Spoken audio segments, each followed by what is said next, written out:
రాష్ట్రాల్లో ఇక ఎండలు దంచి కొట్టనున్నాయి. సండే నుంచి భానుడి భగభగలు మొదలవుతాయని వాతావరణ శాఖ అధికారులు చెబుతున్నారు. మార్చి నెల ప్రారంభంతోనే నిప్పుల వాన కురిపించేందుకు సూర్యుడు సిద్ధమైపోతున్నారు. మార్చి 2 నుంచి రాష్ట్ర వ్యాప్తంగా 36 నుంచి 38.5 డిగ్రీల ఉష్ణోగ్రతలు నమోదయ్యే అవకాశం ఉందని హైదరాబాద్ వాతావరణ కేంద్రం హెచ్చరించింది.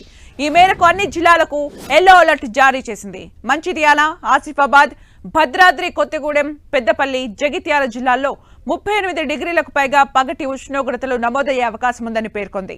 మరోపక్క రాష్ట్రంలో రాత్రిపూట ఉష్ణోగ్రతలు క్రమేపీ పెరుగుతున్నాయి.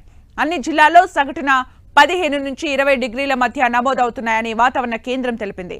మరోవైపు నిన్న భద్రాద్రి కొత్తగూడెం జిల్లా భద్రాచలంలో అత్యధికంగా 38.3 డిగ్రీల గరిష్ట ఉష్ణోగ్రత నమోదైంది. హైదరాబాద్ తో పాటు ఖమ్మం, భద్రాద్రి కొత్తగూడెం జిల్లాల్లో ప్రస్తుతం అత్యధికంగా ఉష్ణోగ్రతలు నమోదవుతున్నాయని వాతావరణ అధికారులు తెలిపారు. మార్చి 2వ వారంలో ఎండలు మరింత పెరగొచ్చని ప్రజలు జాగ్రత్తగా ఉండాలని సూచించారు. ఇటు ఏపీలో కూడా ఎండలు మండిపోతున్నాయని విశాఖ వాతావరణ అధికారులు చెప్పారు. రాష్ట్ర వ్యాప్తంగా పొడి వాతావరణం నమోదు కానుందని, రానున్న వారం రోజుల్లో 2 నుంచి 3 డిగ్రీల ఉష్ణోగ్రతలు పెరుగుతాయని పేర్కొన్నారు. మార్చి నుంచి మే వరకు దేశవ్యాప్తంగా ఎండల తీవ్రత క్రమేపీ పెరగనుందని ఐఎండీ అంచనా వేసింది. అలాగే దేశంలో 4 ప్రాంతం వడగాల్పుల ప్రభావానికి గురి కానుందని తెలిపింది. తెలంగాణ, ఏపీలోనూ వడగాలుల తీవ్రత ఉండనుందని బులెటిన్లో పేర్కొంది.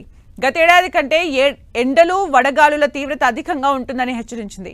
దక్షిణాదిలో కొన్ని ప్రాంతాలతో పాటు ఉత్తరాదిలో కశ్మీర్, హిమాచల్ ప్రదేశ్ మినహా మిగిలిన అన్ని ప్రాంతాల్లో పగలు, రాత్రి ఉష్ణోగ్రతలు సాధారణం కంటే ఎక్కువగా నమోదు కానున్నాయని ఐఎండీ తెలిపింది.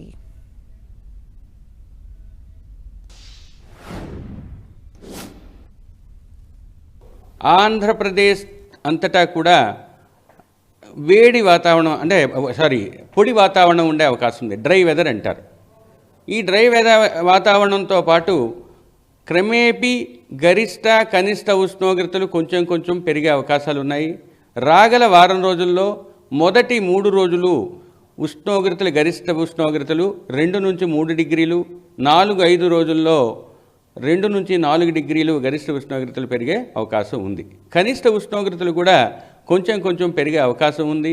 ఇప్పుడు గడిచిన 24 గంటల్లో చూసినట్లయితే రాష్ట్రంలో ఉన్న వాతావరణ శాఖ అబ్జర్వేటరీలలో సాధారణం నుంచి, నార్మల్ నుంచి 1 నుంచి 2 డిగ్రీల వరకు అధిక ఉష్ణోగ్రతలు ఎక్కువగా కనిపించాయి.